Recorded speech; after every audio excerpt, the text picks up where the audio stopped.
love somebody so unconditionally and just want the very best for them, being patient actually becomes incredibly easy.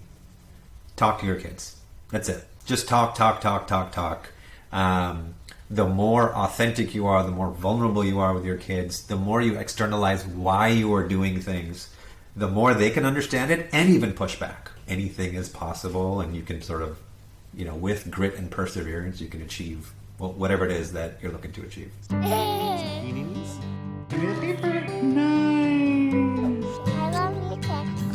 Hey guys, I'm Young, a full-time dad and a full-time professional with the goal to become the best parent possible. The Girl Dad Show is my journey interviewing fellow working parents aspiring to be both good at work and parenting.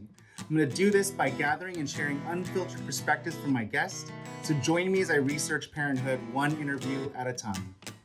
Today's episode of The Girl Dad Show is sponsored by something I'm very passionate about: coffee. Blue Jean Coffee brings sophisticated coffee brewing straight into your home, delivering an elevated coffee experience all without having to make a trip to a cafe. They source their specialty beans directly from farmers all around the world and roast them in small batches, just for your order. Are you ready to upgrade your home brewing experience? Blue Jean Coffee is offering a special deal just for my listeners. Really good. Visit bluejeancoffee.com/TGDS to get 10% off your first order of Blue Jean Coffee. Oh, yeah. That's a good coffee. Awesome. Love it. Jeevan, how you doing? Thank you so much for joining my Girl Dad Show. I am well. Thank you for having me. Let's jump right into it. So why don't you tell the listeners here what you do for a living? Sure. I am a independent consultant focused on growth marketing, and I largely do that for ed tech companies as well as other D2C companies. That's awesome. How did you land into that? Yeah, it was a bit serendipitous, I would say. I started off my career in technology consulting at Accenture in the early days, so doing a lot of tech building, particularly in the retail industry. Parlayed that into management consulting. I was at McKinsey and Company for a bunch of years, and sort of fortuitously got an opportunity to join something called McKinsey Digital Labs, which sort of took the traditional consulting business, management consulting business, providing advice, and sort of took it to the next level of operationalizing and building solutions.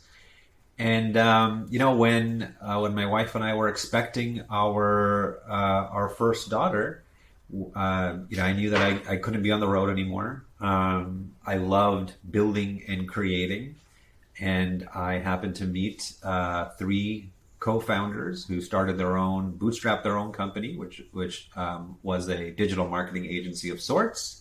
We did growth marketing work for a bunch of D2C brands, and that's how I got my start in digital marketing, and never looked back.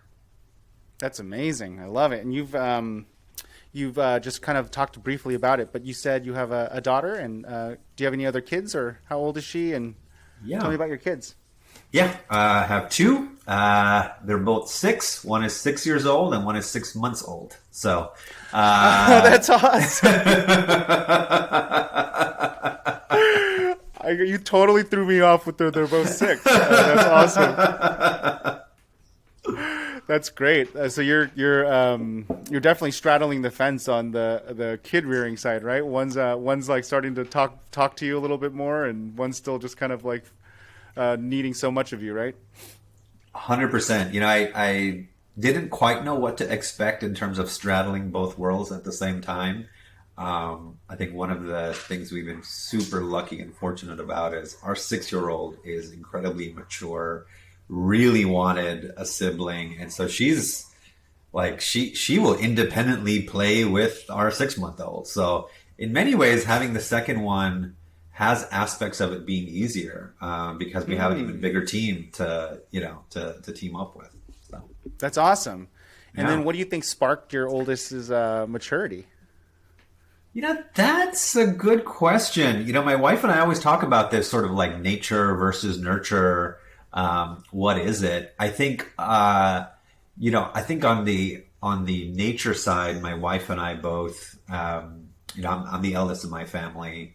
My brother and sister are 8 and 10 years younger than me. So my wife and I, we both have 2 siblings, and so we've sort of had a bit of the caretaker-ish role in our families of some sorts. And I think our daughter has observed some of that, absorbed some of it. I think there's a bit of nature in that regard. Just maybe something was ingrained in her.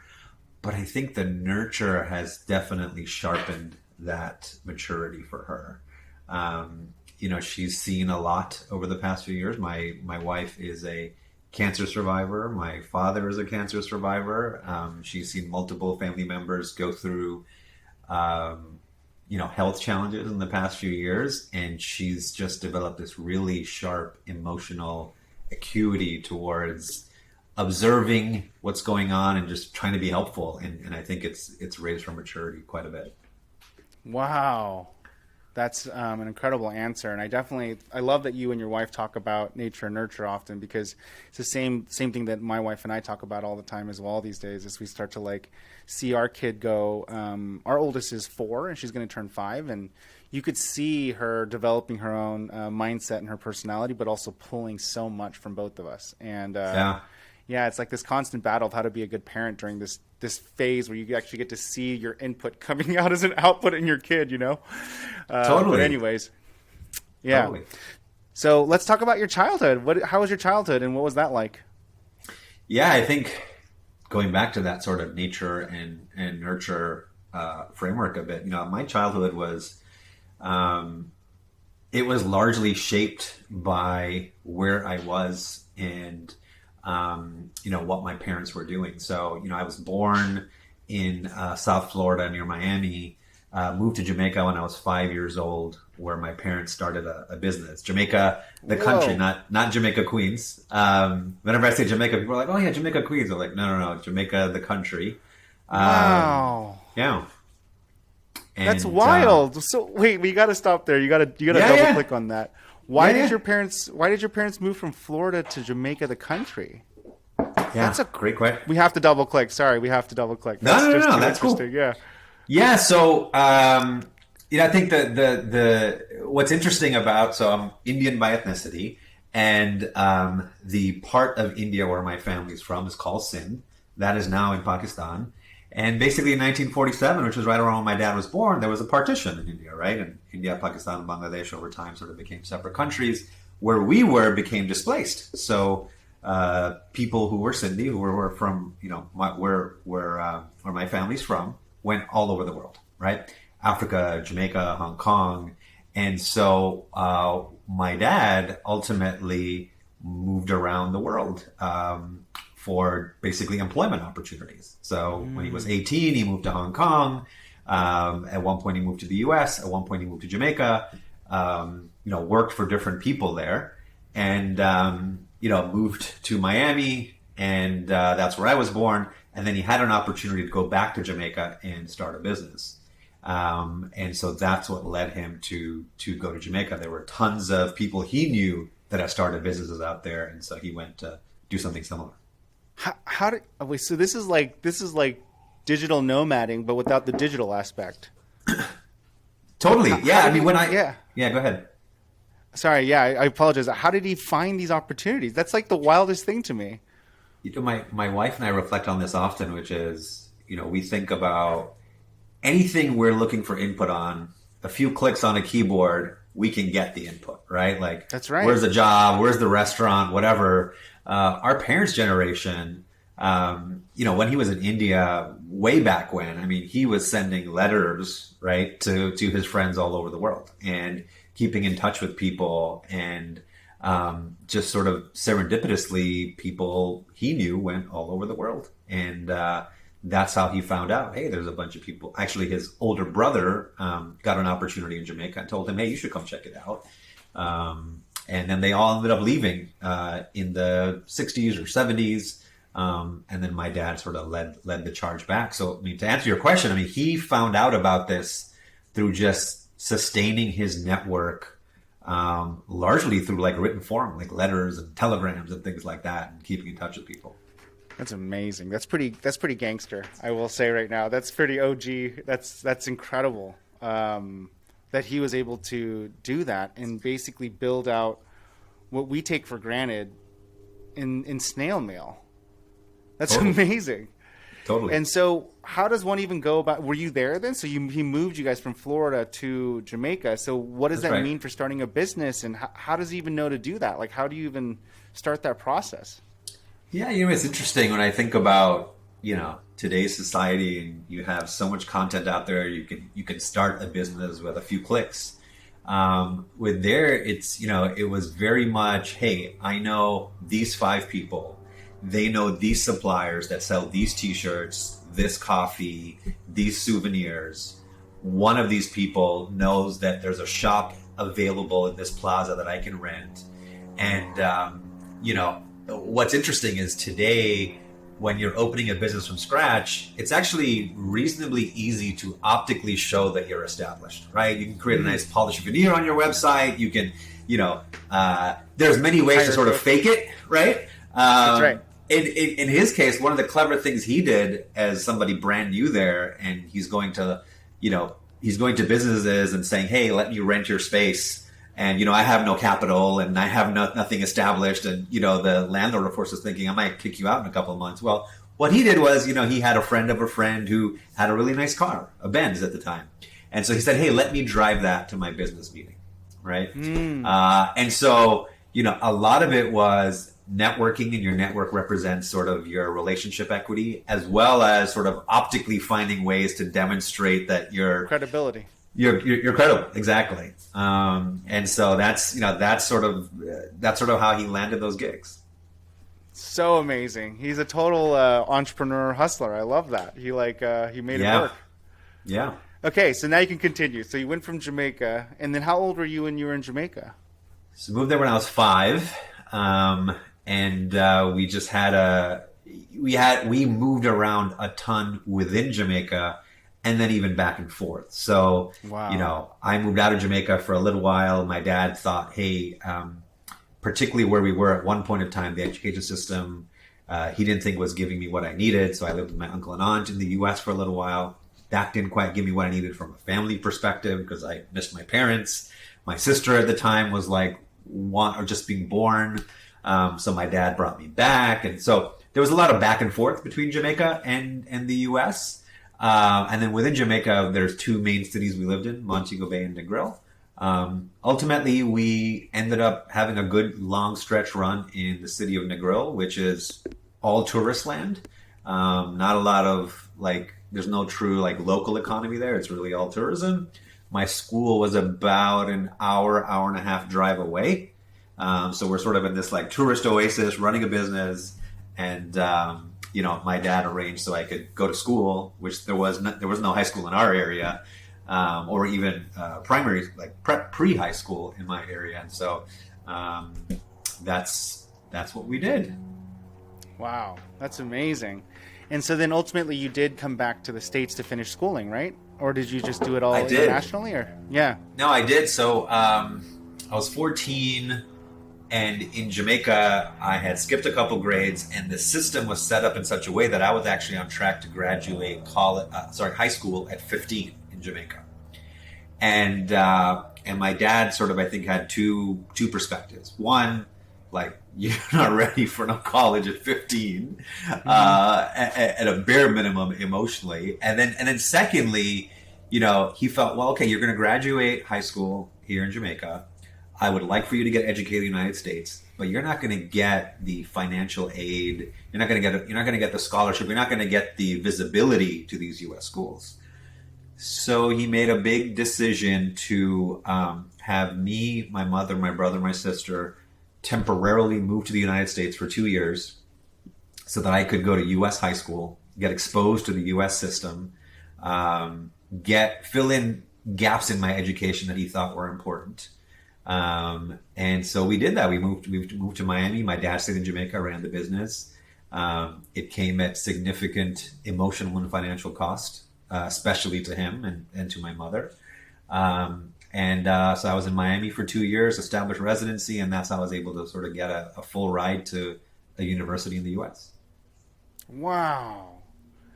Talk about strategy and designing what you want out of life. That was And sacrifice. yeah, unbelievable amount of sacrifice. Yeah, that's incredible story. How how much of that has impacted you in when you become as you become a dad? 100%. It became very central to my DNA around making sure. It actually started with my brother and sister, right? Because I mentioned they're 8 and 10 years younger than me, so I sort of felt like a father figure of sorts to them. And so, in some ways, I sort of like semi-parented them, right? They would actually give me a card on Father's Day. And so what ended up happening was after I graduated college, I had my brother and sister move in with me.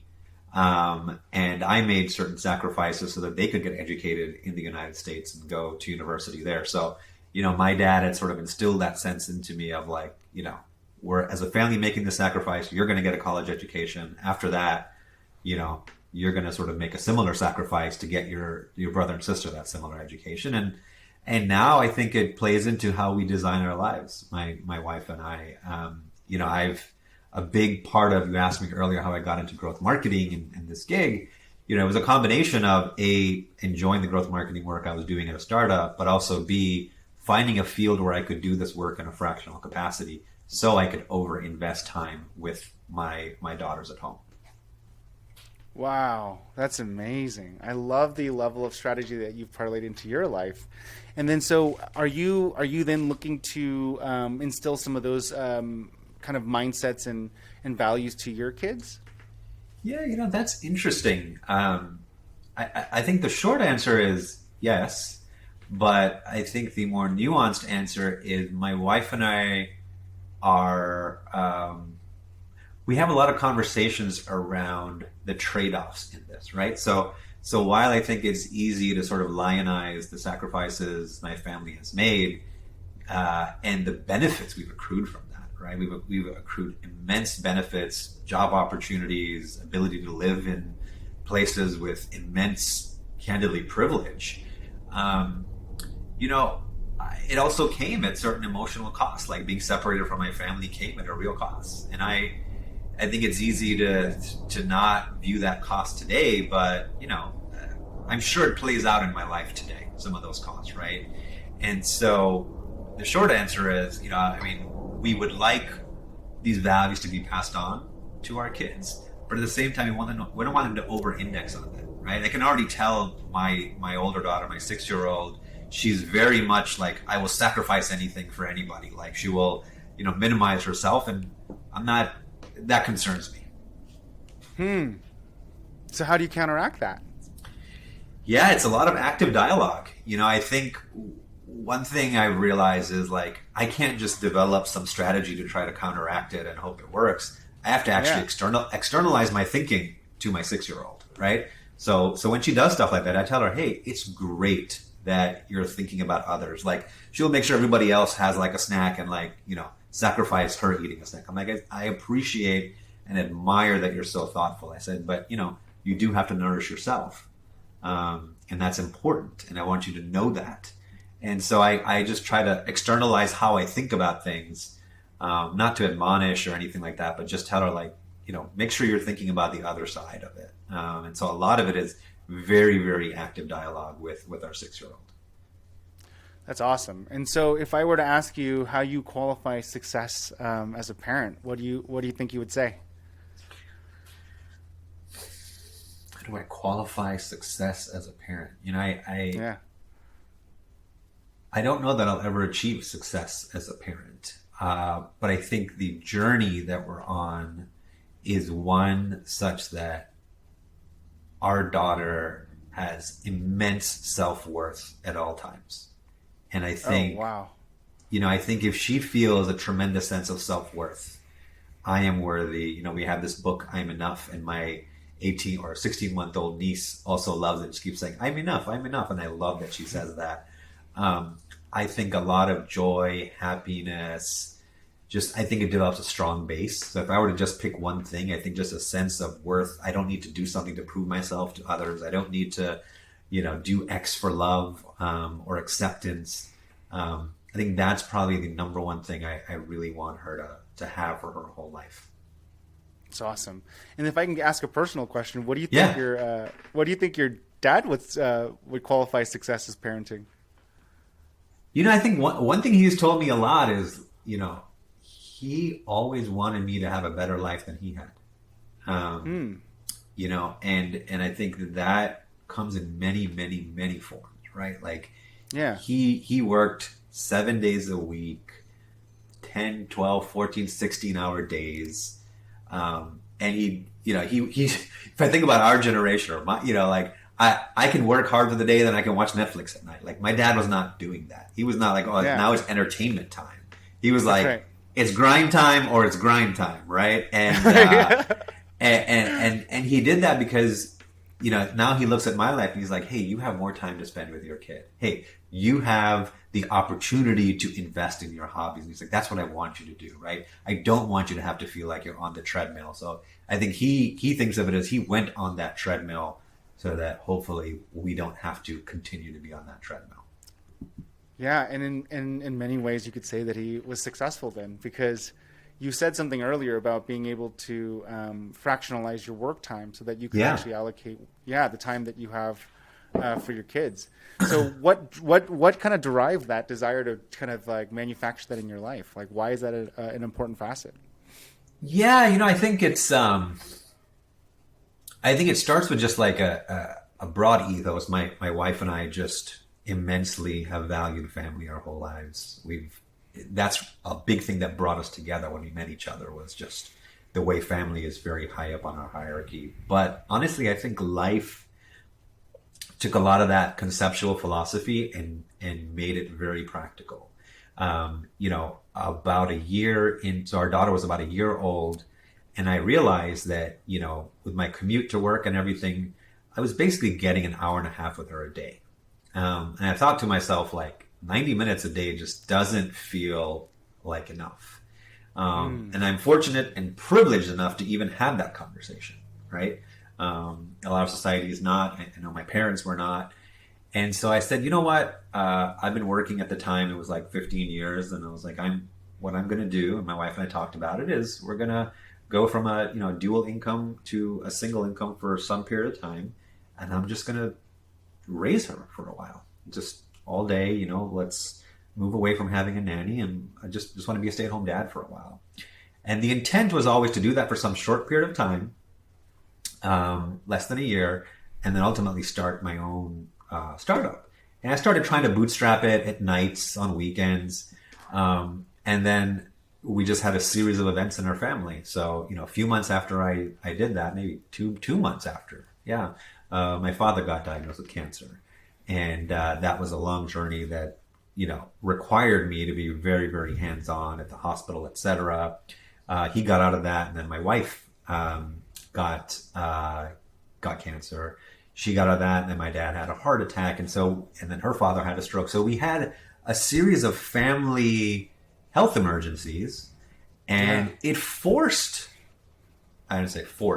created an environment where the value of my time outside of work was so immensely high that my problem statement became, I need to make enough money to invest time with my family, be there for them, support them, but I can't do that if I'm working a 70-hour week. And so it forced my problem solving, and I sort of put the startup thing on the side, I put a lot of things on the side and said, okay, I serendipitously had an opportunity to work at Masterclass as sort of like a fractional head of growth for a little while. And that just led me on this sort of fortuitous path of seeking these fractional opportunities so I could do the things I wanted to do with my family. That's awesome. So the opportunity presented itself to you to basically silo a specific skill set that had value that you could fractionalize. That's right. And talk about a great one to have that opener with. Masterclass is an amazing company and brand. I love that. I love that platform. It's so good. Totally. Yeah, that's a good one. Yeah, it's a good one to have.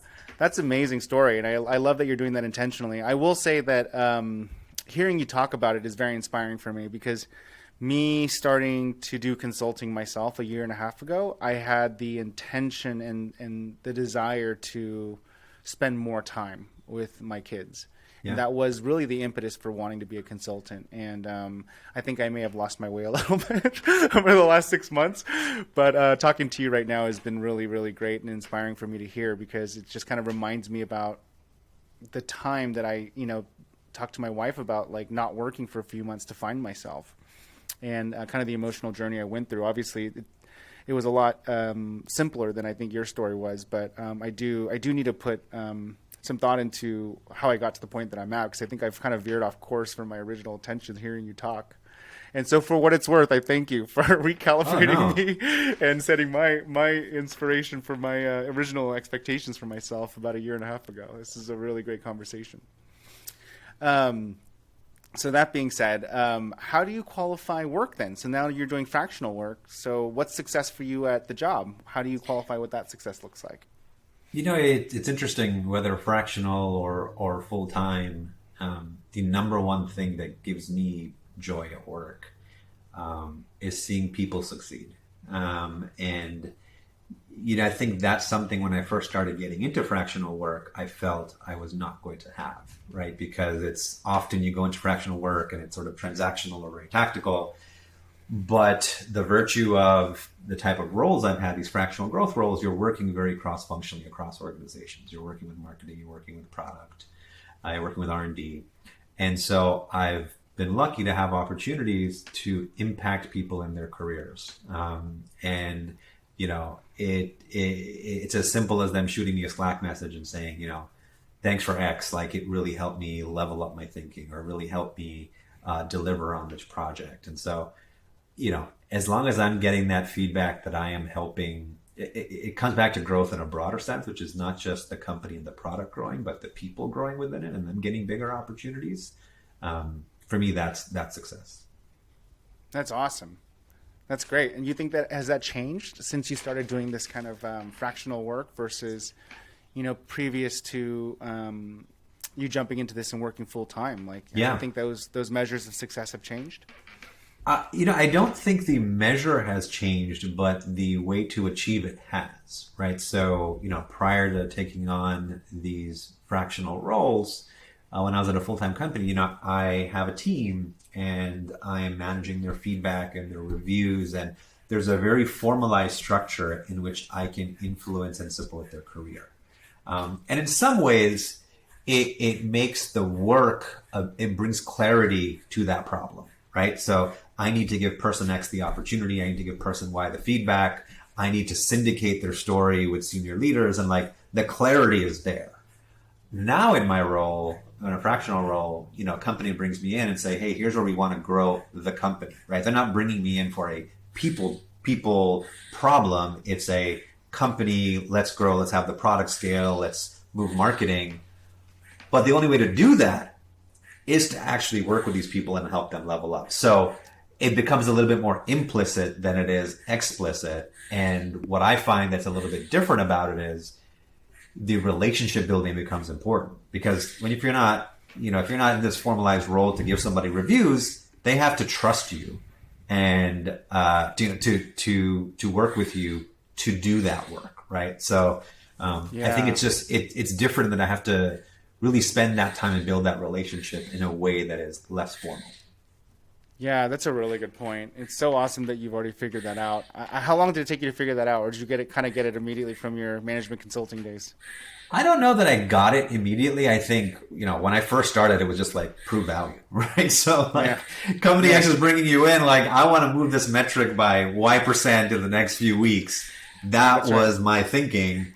And then of course, implicitly, as I thought about that, it just meant doing what we just talked about. So I don't think I had some aha so much as it organically happened. And then in retrospect, I was like, okay, I see how it's kind of the same. It took me, I'll tell you personally, it took me like, I think over a year before I really like started to like figure that out intentionally, that like I knew what I had to do, but I also needed to focus first on building that trust and rapport so that it can actually move forward faster and more efficiently and also more sustainingly, right? Like Right. the reality is I can come in with this knowledge, which is what I got hired for, but if people didn't buy into it or they didn't trust me, it really didn't matter what I knew. And so you had to really develop a very, very fast skill on, not sorry, you had to develop a very honed skill on building trust and rapport very fast in order for your knowledge to even be applied to solve this problem. And I obviously did it like you, similar to you, like not knowingly, but I will say I did have a more magical aha moment earlier this year. And I feel a little bit dumb talking to you about it because you've probably just figured it out more intuitively. But yeah, I was like, oh man, I really do need to like intentionally spend the time on this first so that I can get to that faster. So interesting talking to another consultant. It's so fun. I love it.